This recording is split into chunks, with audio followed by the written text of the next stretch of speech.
Of all of the Summit County ski areas, Keystone is commonly overlooked. Don't ask me how, but the extreme terrain of Arapahoe Basin, popularity of Breckenridge, and rise of Copper Mountain often cause Keystone to be skipped over. So today, I intend to expose all of the problems of Keystone, because I believe everyone should be included equally. Here is a hater's guide to Keystone.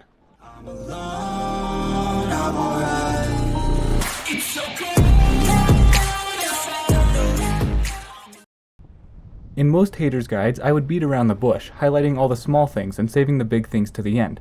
But at Keystone, there is one major issue that simply cannot be ignored: schoolmarm. Schoolmarm is marketed as a family trail, so explain to me why it is that every single time I turn my head, somebody is zipping past me and my beginner friends. And please, can we talk about the length of the trail? I mean, holy cow, people who don't have the stamina for regular skiing, aka beginners, have to stop like 15 times just to have the energy to make it down to Montezuma. I mean, I kinda see your logic, Keystone. I assume that you were thinking since you have to wait 30 minutes to get on Montezuma, that would be ample time to rest.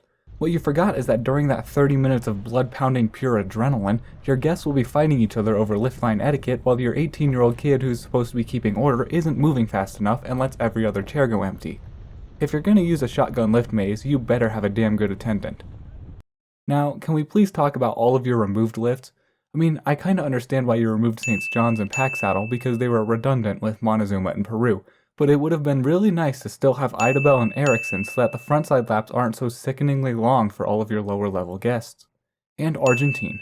Argentine never ran anyways, but it was a nice piece to look at. But that brings up a good question. Why didn't you ever run Argentine? I remember waiting for an hour for the old Peru because it was having mechanical issues or something, but you guys still refused to fire up Old Reliable. In over a decade of skiing Keystone, I only got to ride Argentine once, and it was nice, quiet, peaceful, the opposite of everything else at the mountain. You know, the theme of Keystone is choices. When you first get to Keystone, you get two choices. Either carry all your gear against the flow of traffic across the bridge to then sit on a chairlift exposed to the elements for 11 minutes, or you can wait in a gargantuan line that moves way slower than it should so you don't have to walk up the hill and can get a gondola.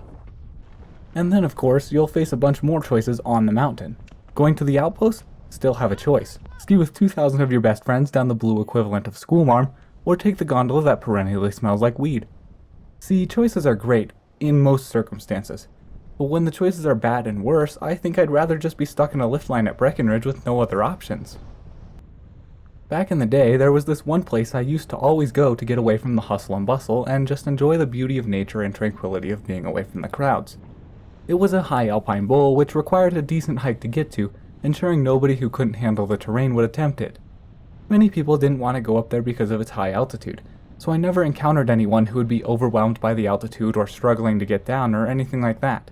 And admittedly, the terrain was pretty mild. That bowl was called the Bergman Bowl. May you rest in peace, tranquil lapse by my lonesome. This summer, Bergman Bowl got a lift, and not just any lift. It got a detachable 6-pack accessed by some green trails, which means that starting this year, there will now be a third zone of idiots.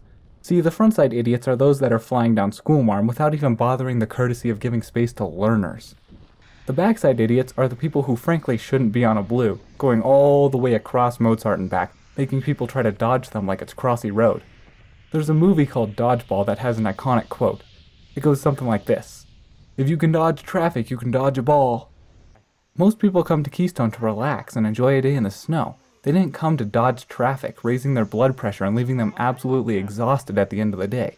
But that's what happens when there's one single run to access the entire backside.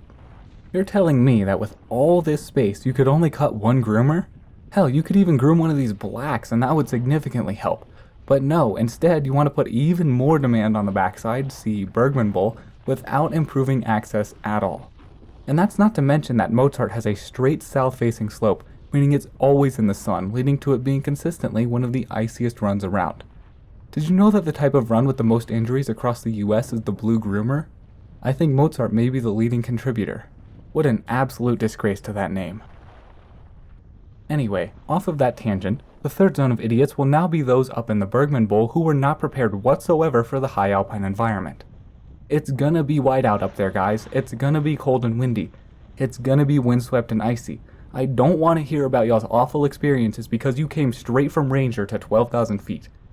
You already took away my escape from the crowds. Don't take away my Erickson Bowl next. And of course, even if you don't go to any of those 3 zones, you're still an idiot. Because you went to Keystone. You went to Keystone when Arapahoe Basin and Loveland were literally right up the road. But please, keep going to Keystone. Leave the good mountains for me. All my love, I'm out.